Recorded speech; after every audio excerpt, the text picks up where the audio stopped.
ग्वालियर में प्रदेश सरकार के ऊर्जा मंत्री प्रद्युमन सिंह तोमर का अलग अंदाज देखने मिला।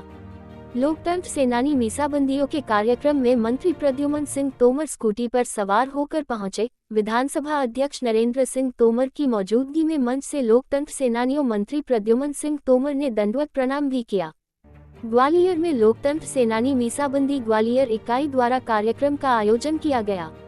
वर्तमान परिवेश में लोकतंत्र सेनानियों की भूमिका सब्जेक्ट पर आयोजित हुए कार्यक्रम में मध्य प्रदेश विधानसभा अध्यक्ष नरेंद्र सिंह तोमर के साथ प्रदेश सरकार के ऊर्जा मंत्री प्रद्युमन सिंह तोमर मौजूद रहे। इस दौरान विधानसभा अध्यक्ष नरेंद्र सिंह तोमर ने मीसाबंदियों द्वारा इमरजेंसी के दौरान लोकतंत्र के प्रहरी के रूप में रक्षा करने के लिए उन्हें धन्यवाद दिया। वहीं ऊर्जा मंत्री प्रद्युमन सिंह तोमर ने आपातकाल में लोकतंत्र बचाने के लिए लोकतंत्र सेनानियों को धन्यवाद देते हुए मंच से उन्हें दंडवत प्रणाम किया। मदन बौथम, राष्ट्रीय सचिव, लोकतंत्र सेनानी संघ ने न्यूज घर तक चैनल को बताया। उसमें एक चीज अभी छूट गई कि आपने जो है माननीय प्रधानमंत्री जी को भी लिखकर आग्रह किया था।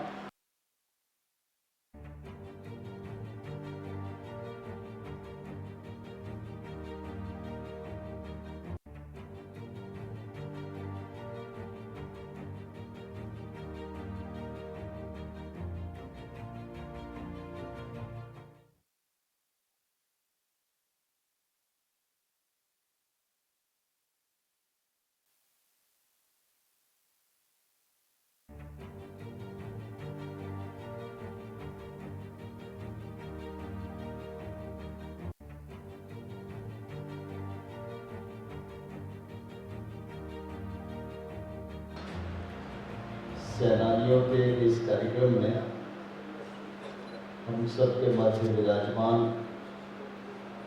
संघ के राष्ट्रीय अध्यक्ष,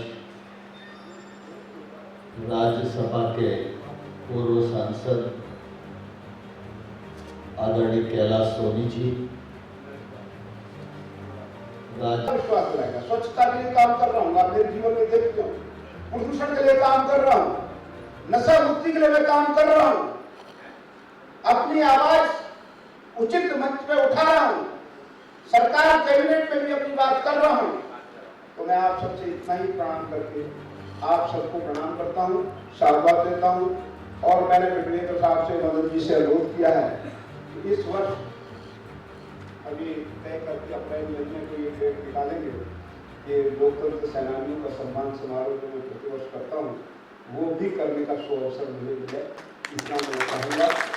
मैं आप सबके साथ आपको प्रणाम, धन्यवाद, जय हिंद, जय भारत।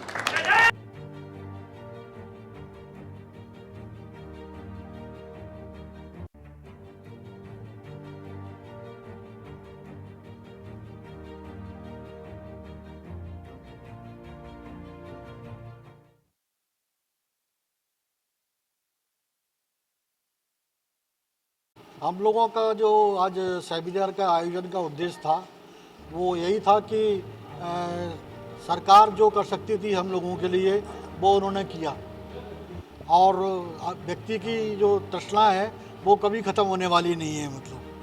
तो अब हम सोच रहे हैं कि वैचारिक स्तर पर जो देश में एक संकट खड़ा हो गया है, कुछ अलग सी शक्तियाँ, लोकतांत्रिक शक्तियाँ जो हैं वो एकजुट हो गई हैं और वो सरकार पर लगातार हमला करने की कोशिश कर रही हैं, क्योंकि सड़क पर रहना उनको मंजूर नहीं है। उनको वो हमेशा सत्ता उनके दिमाग में रहती है। तो हमने यही आयोजन किया है कि सरकार ने हम लोगों के लिए जो करना था वो कर दिया, और इसके लिए हम जेल में भी नहीं गए कि हमको पेंशन मिलेगी या होगा, मिल रही है सम्मान निधि, ये अलग विषय है। लेकिन हमारा मोटो ये नहीं था, हमारा मोटो था लोकतंत्र की पुनर्स्थापना के लिए संघर्ष करना। हम उसमें कामयाब भी हुए हैं। अभी हमारा ये सेमिनार हुआ है इस विषय पे कि हमको क्या करना चाहिए। अब आप लोग जानते हैं साथी कि हम लोग जो है जब भी चुनाव होता है तो जो डेमोक्रेटिक कैंडिडेट होते हैं बीजेपी के, उनके लिए हम लोग काम करते हैं, पैम्पलेट निकालते हैं, जन जागरण करते हैं, सभाएं भी करते हैं, दौरे भी करते हैं। पिछली बार विधानसभा का चुनाव हुआ, मैं और मोहन जी चंबल में गए, लोकसभा का हुआ गुना गए, शिवपुरी गए और कई जगह गए। तो हम लोग मोटिवेट करते हैं कि हमारे जो पर्चे हैं वो वोट जो है वो डेमोक्रेसी के पक्ष में जाए। हम लोगों ने जो है अभी एक देश एक चुनाव के लिए भी एक मुहिम शुरू करने वाले हैं हम लोग जो है, क्योंकि जो बहुत खर्चा हो रहा है और बार बार जो कठिनाइयाँ पैदा हो रही हैं उससे विकास भी प्रभावित होता है। तो सरकार का जो एजेंडा है एक देश एक चुनाव का, उस पर भी हम लोग काम करने वाले हैं। और हम लोगों ने जो है ये वक्फ बोर्ड को लेकर के जो विषय हुआ था उसकी पार्लियामेंट कमेटी को हमने साहब से अपने राष्ट्रीय अध्यक्ष से अप्रूव करा के भेजा था और उस पार्लियामेंट कमेटी ने हमको बुलाया भी था और हमसे पूछा था कि आप क्या कहना चाहते हैं। तो हमने ये कहा था कि वक्फ एक्ट को हमने पढ़ा है और हमने जो लिख के भेजा है हिंदी, अंग्रेजी, उर्दू तीनों में भेजा था, उसको आप देख लीजिए। इसके अतिरिक्त कुछ पूछना हो तो हम उसके लिए तैयार हैं।